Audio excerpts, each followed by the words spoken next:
Is there going to be sort of a tipping point, a moment at which the dollar is fatally weakened, or does it just sort of carry on? Well, it's difficult as long as as long as the renminbi is tied to the dollar. I don't see how the decline in the dollar can go too far. Now, of course, to some extent, it's very helpful because with the U.S. consumers saving more and spending less, exports can be a way for the U.S. economy to be balanced. So an orderly decline of the dollar is actually desirable. Does it at some point need also to decline against the renminbi? Does there need to be some sort of a new global currency deal? Yes. No, I believe that basically the system is broke and needs to be reconstituted. We cannot afford to have the kind of chronic and mounting imbalances in international finance. So you need a new currency system, and actually the special drawing rights do give you the makings of a system. And I think it's ill-considered on the part of the United States to resist the wider use of special drawing rights. They could be very, very useful now when you have a global shortfall of demand. You could actually internationally create currency through special drawing rights. And this is, we've done it. We issued $250 billion. And that's a very, very useful step, except the rich countries don't actually need the additional reserves. So all they can do is put it in the shop window and say, we've got that much extra, but they can't actually use it. Now, I think it could be used. It could be used to provide global public goods. The rich countries could put their allocations in escrow. The problem is that there is a cost to using SDRs. It's a very small cost at the moment. It's only less than 0.5%, but still is a cost. So somebody has to pay it. And I think we have actually the means to do it because the IMF has very large gold reserves and kept in the books at a very low price.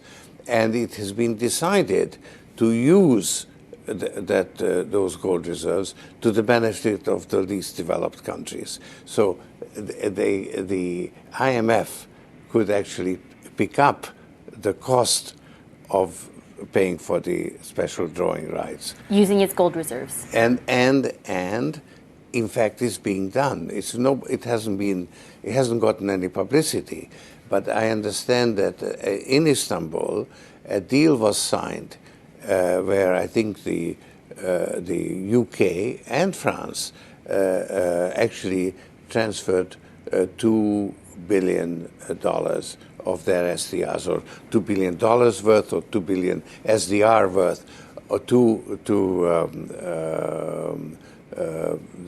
the least developed countries, and the IMF picks up the cost. So it's a road that's already been used, and it could be used on a larger scale. What sort of a financial deal should Obama be seeking to strike when he travels to China next month?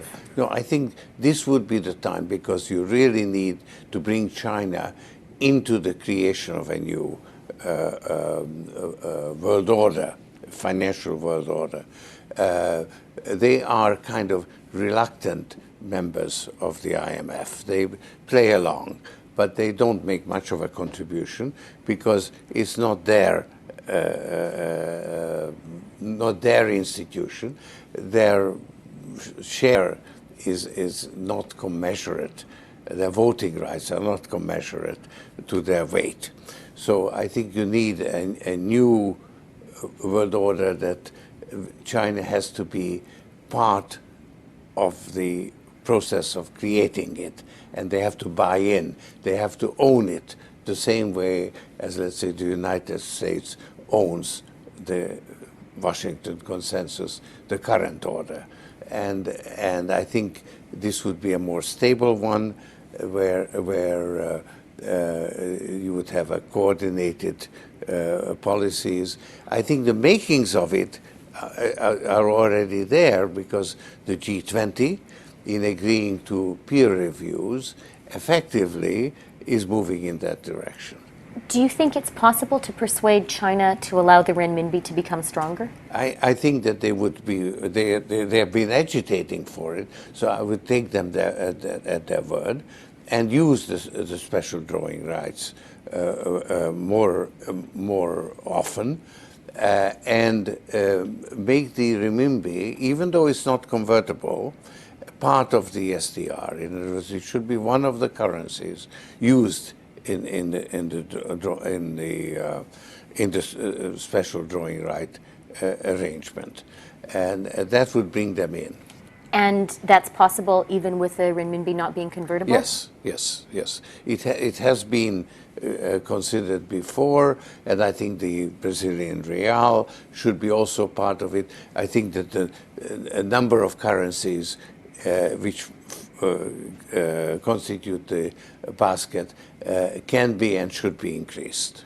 And what about the American concern that aiding and abetting this move away from the dollar as the world's reserve currency ultimately means a weakening of the U.S. economy? No, I think that is. I mean, we did have great benefits from it, but we have abused it, and I don't think we can continue abusing it anyhow. So it is not necessarily in our interest to have the dollar as the sole world currency, because as the world economy grows, it needs additional currency. And if the dollar is that additional currency, it means that the U.S. has to have a chronic current account deficit, and that is not appropriate. So I think it's in our interest as well to reform the system. At least in the short term, though, isn't it very convenient for America that the rest of the world is underwriting American spending right now? Yes, it is. But the willingness to do so is greatly diminished, and I think that you will find that effectively China will buy less and less of the U.S. Government bonds, because it will have a smaller surplus with the United States, because China will be diversifying. It will be lending to Brazil and South Africa and other countries in order to finance its exports to those countries. So I think this is a healthy, if painful, adjustment that the world has to go through. If America doesn't actively take part in this sort of renegotiation of global finance, what will happen? What's your nightmare scenario? Well, the Chinese will go bilateral. They already do it. They already have a clearing arrangement with Argentina, and I think they're working on one with Brazil, and you will find that there will be more and more bilateral arrangements. So the dollar will remain the main international currency, but its use will decline. So I think that a world of bilateral relations is less desirable than a continuation of a multilateral system. But the system we have now has actually broken down, only we haven't quite recognized it. And so you need to create a new one. And this is the time to do it. In the United States, how worried are you about the budget deficit and maybe about the possibility of inflation? Well,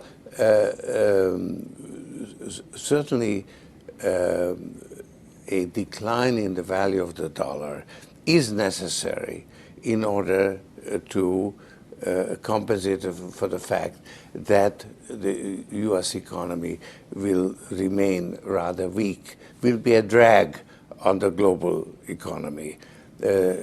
China will emerge as the motor replacing the U.S. consumer. And of course, it's a smaller motor because the Chinese economy is much smaller. So the world economy will have less of a motor. So it will move forward slower than it has in the last 25 years. But China will be the engine driving it forward, and the U.S. will be actually a drag that's being pulled along through a gradual decline in the value of the dollar. And domestically, what about inflation? Is that something that you're worried about? Well, it could be if the economy lending restarts and the balance sheet of the Federal Reserve is not shrunk commensurately. But I think this is something that it's a delicate maneuver, but I think it can be done. So there would be a slow decline in the value of the dollar, a managed decline. And that would be the adjustment that it needs to be accomplished. Now, it could actually get out of hand.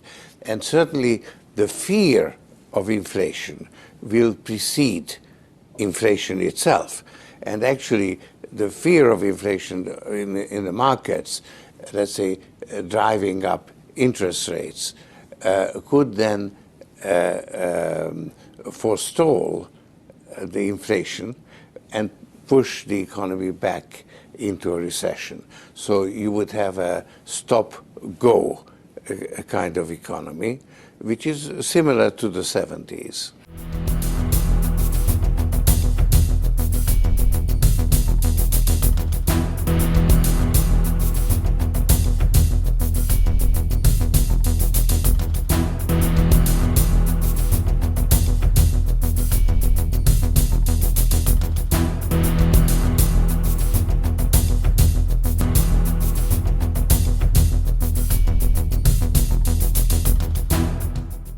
Just to harken back to something that Xi Jinping and Vladimir Putin announced with some fanfare. As I recall, right after that summit that they had on the margins of the, what we call them the Genocide Games, the Olympics, in February of last year, and about 3 weeks before Vladimir Putin went into Ukraine. And that was that between the two of them, they were going to change the world.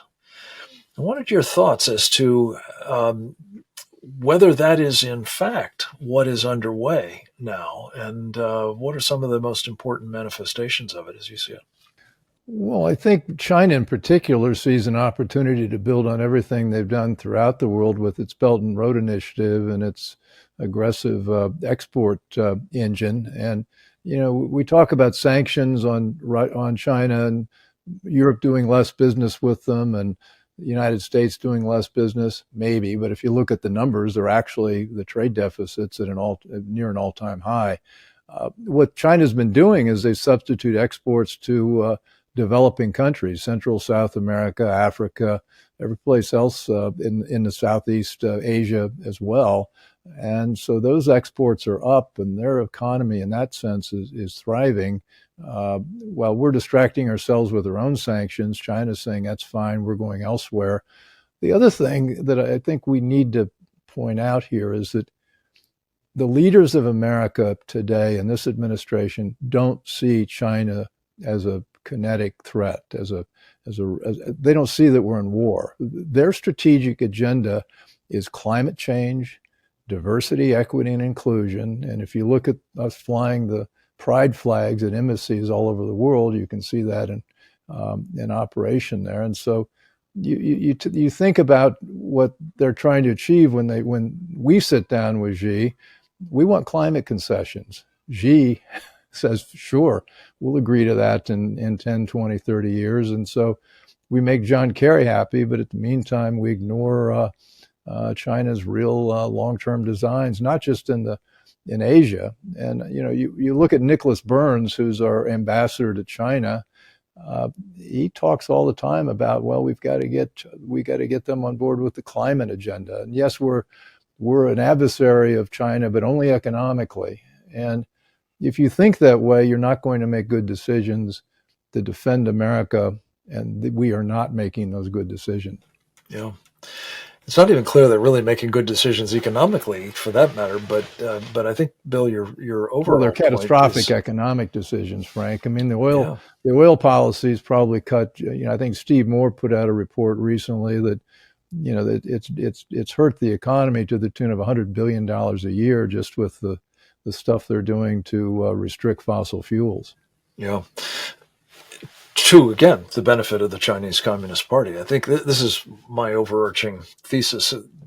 All of these policies by the Biden team have two things in common. One is they're bad for us, and two, they generally benefit either directly or indirectly the Chinese Communist Party.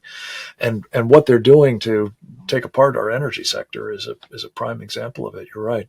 But Bill, just to go back to this larger point, we were talking about how the Chinese are at war with us. A lot of people think they won't go into a shooting phase of that war, but many of them are missing the fact that they've been at war with us for decades in this so-called unrestricted warfare sense.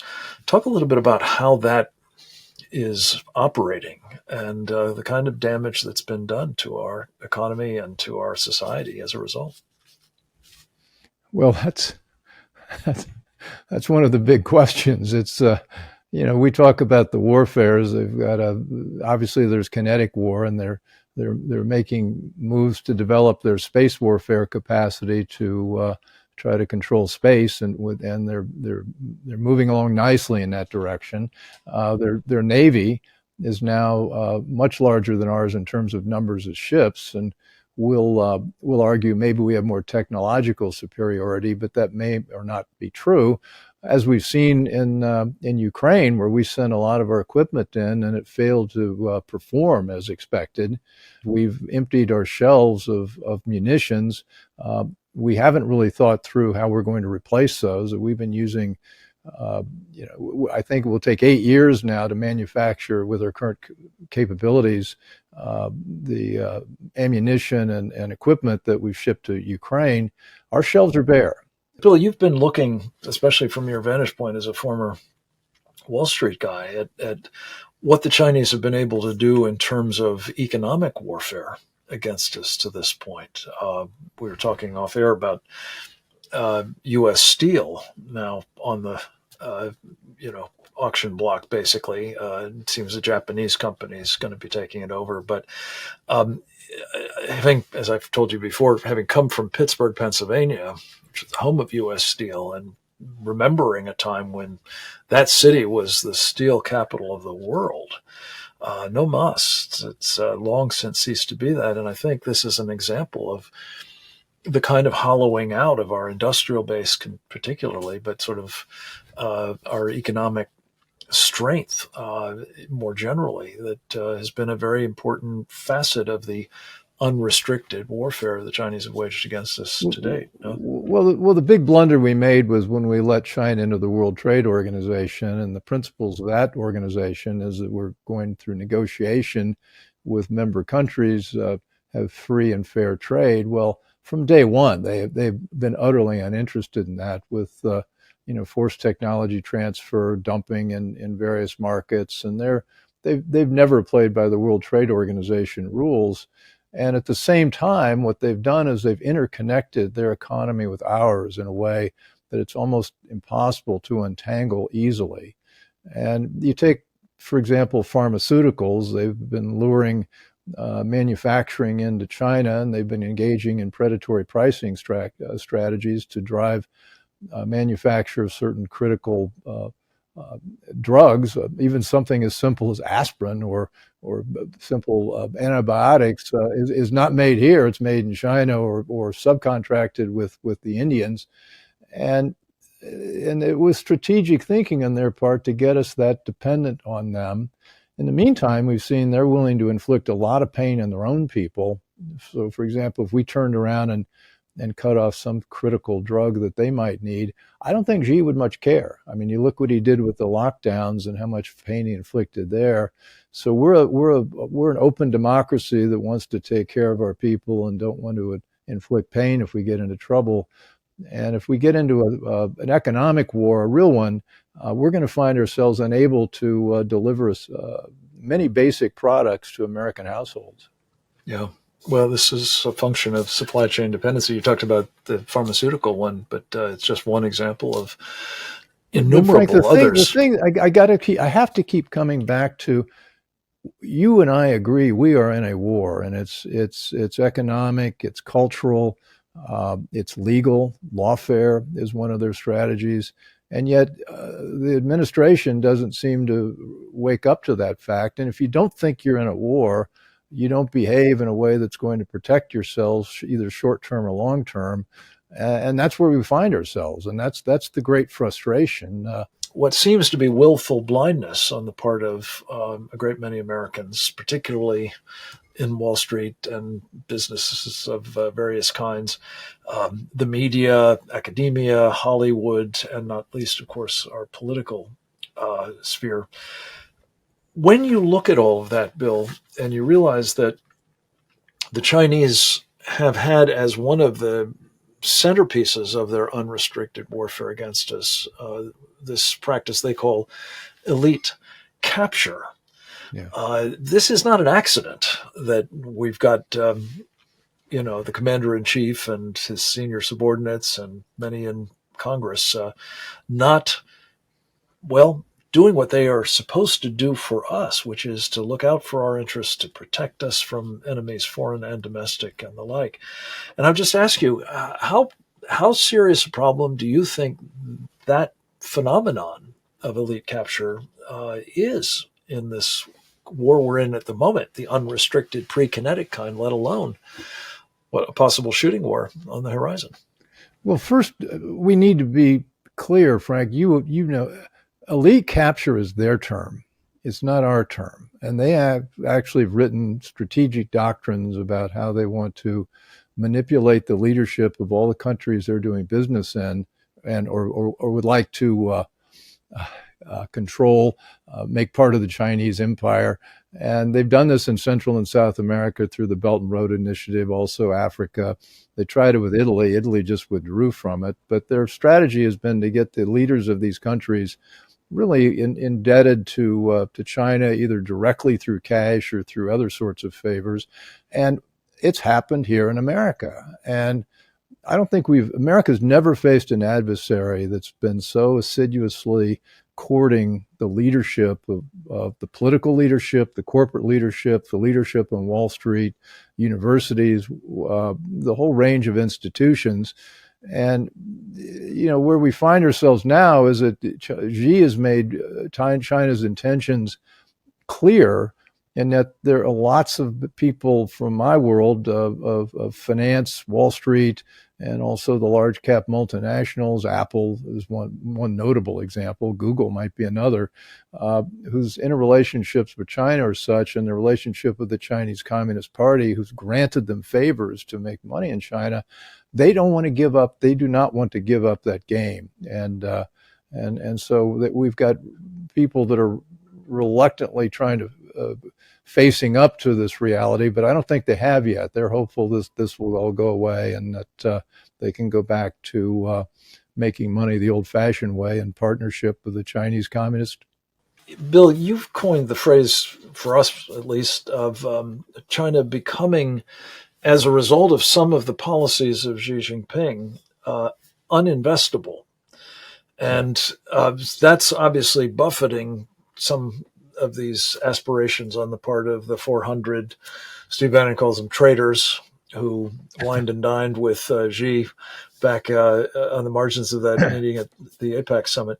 But I just wanted to ask you, Bill, we talk a lot about the Chinese Communist Party on this program, and oftentimes I think we do so in a way that some people find suggestive of the idea that these guys are, as they say, 10 feet tall and, an irresistible force that will have their way with us no matter what.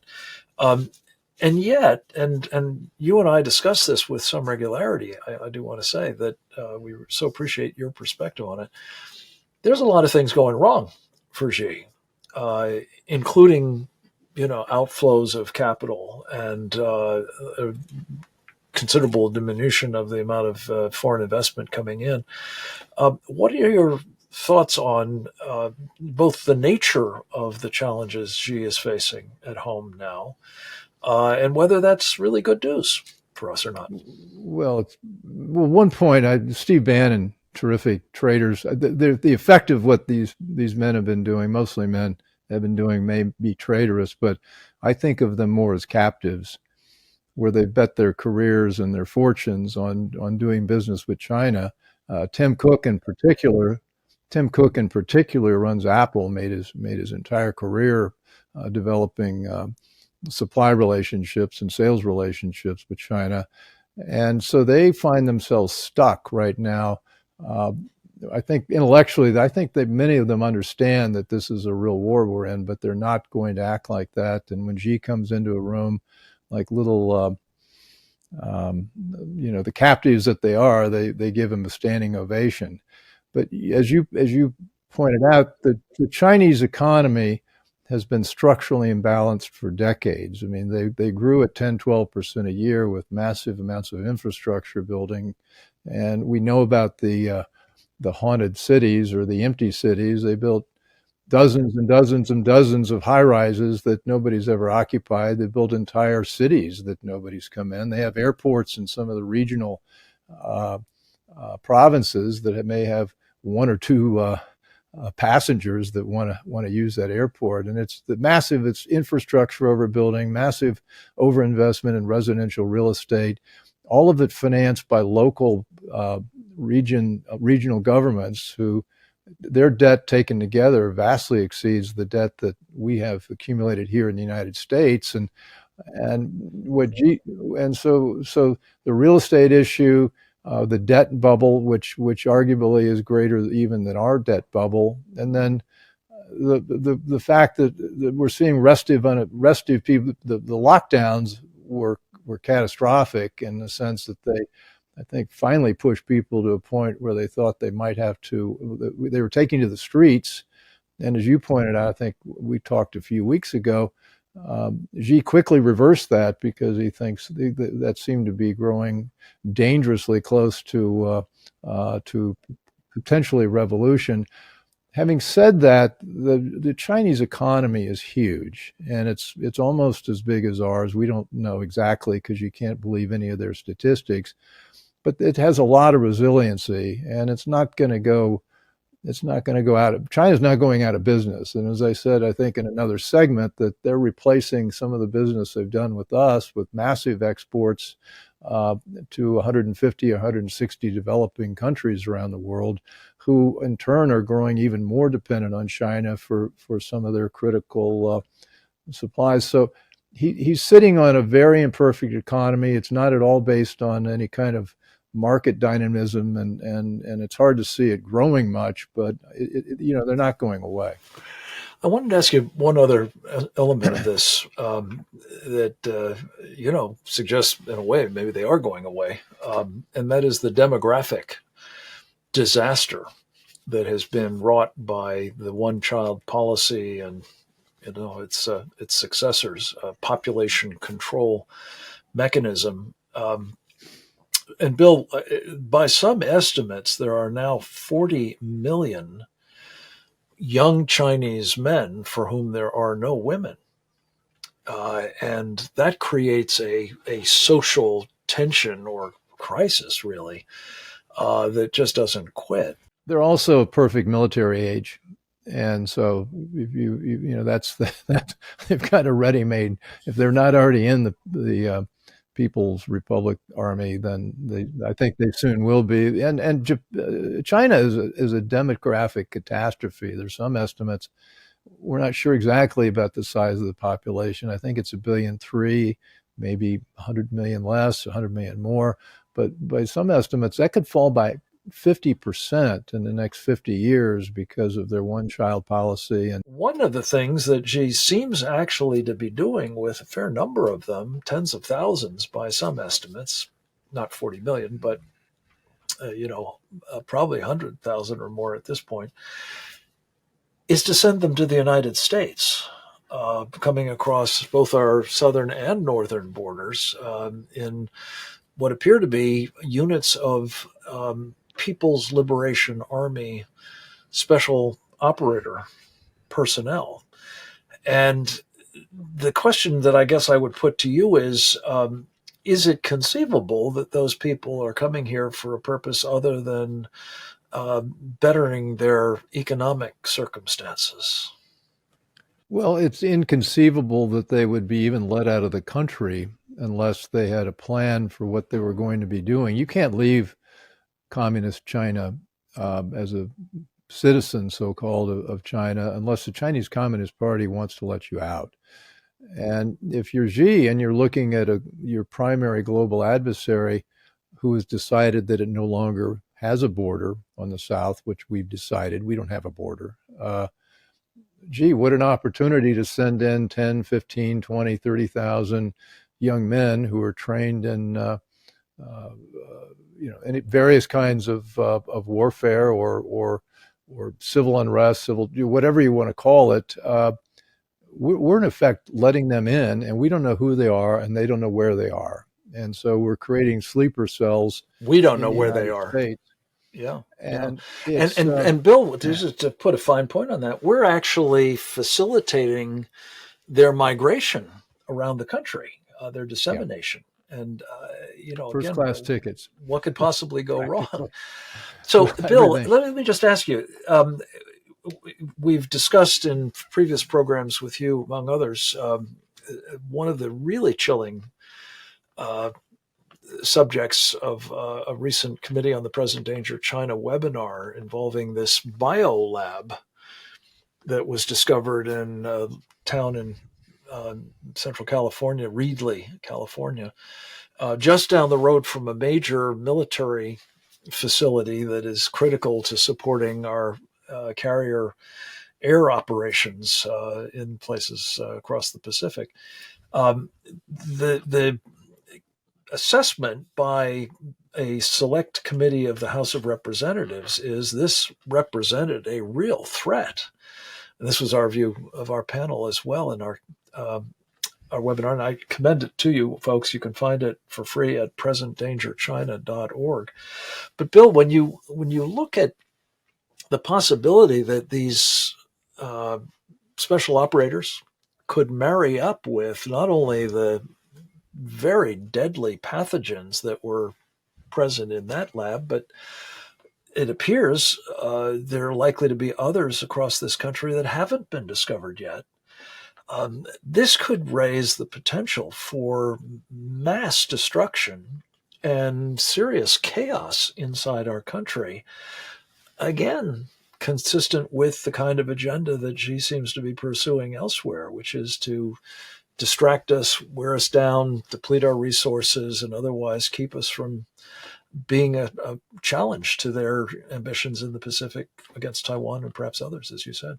Well, we know that China has a massive program to develop bioweapons, and their weapons labs have been mainly in China. Think of Wuhan with its virus laboratory. Well, then we find there's a bioweapons lab in the United States, in California, and it's a treasure trove of virtually every single type of bioweapon. And I don't remember exactly how it was discovered, but it wasn't through assiduous work by the FBI. I think we can assert that this administration is failing to keep Americans safe because this one lab has been discovered. Our guess is that there are probably others that are undiscovered, and yet this administration has decided in its wisdom that climate, diversity, equity, and inclusion are the biggest strategic things they want to get done. But they've also declared the biggest enemy, MAGA, and white America, and so the FBI is going after that instead of looking for Chinese biolabs, and this problem is replicated hundreds, if not thousands, of times throughout America. Right. And it's something. Well, just to enumerate a couple of examples, you've got, Yeah. by some estimates, 330,000 Chinese students in this country. And as you said, they're not here by accident. They're here because the CCP wants them. Frank, 5 or 6 years ago, we had, I don't know what the number was. I think it was like 150,000 American students studying in China. And that number now has dropped to something like 300. There's almost nobody, if they're not letting Americans into China, whereas conversely, they're still sending Chinese to study here. And to be subject to an overseas police Chinese service center monitoring their conduct and encouraging them to do what the party requires them to do. That happened in San Francisco when the Xi meeting. There were protesters outside saying Xi shouldn't be here, and this guy is conducting all these incredibly atrocities inside China. Well, the Chinese police were here, or at least their agents were here, and they beat up the protesters. It wasn't American police that did that. It was the Chinese, and we haven't done anything about that. Yeah. Well, and again, as with these biolabs, we don't know how many of these so-called service centers there are across the United States. The FBI, after a protracted period of time, actually rolled up one in New York City, I think. But these are instruments for weaponizing Chinese, nationals in our country in abundance. And again, folks, I just cannot impress this upon you enough that if the object is simply to render this nation riven by chaos, the Chinese are putting in place the means of doing just that, perhaps preparatory to lighting the match, as Xi Jinping is wont to do.